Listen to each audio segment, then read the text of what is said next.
ایک دفعہ شیخ سعدی سفر پر تھے۔ راستے میں انہوں نے دیکھا کہ ایک غریب آدمی سمندر کے کنارے بیٹھا ہے۔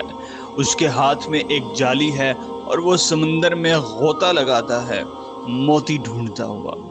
دن بھر کی محنت کے بعد بھی اسے چھوٹے موتی ملتے جو مشکل سے گزارا کرتے۔ شیخ سعدی نے اس سے پوچھا، بھائی تمہاری زندگی یوں کیسے گزر رہی ہے؟ آدمی ہنس کر بولا، حضور میں دن رات سمندر میں موتی ڈھونڈتا ہوں تاکہ انہیں بیچ کر روزی کما سکوں۔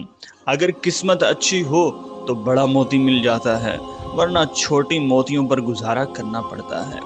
شیخ سعدی نے اس کی بات سنی اور تھوڑی دیر خاموش رہے۔ پھر انہوں نے دیکھا کہ وہ آدمی نماز کا وقت گزارتا جا رہا ہے، لیکن وہ موتی ڈھونڈنے میں مصروف ہے۔ شیخ سعدی نے اس سے کہا، تم اپنی روزی کی تلاش میں اتنے غوطے لگاتے ہو، لیکن جس رب نے سمندر میں یہ موتی رکھے ہیں اسی کو بھول جاتے ہو۔ تم دنیا کے موتی ڈھونڈنے میں مصروف ہو، مگر آخرت کا موتی کیسے پاؤ گے؟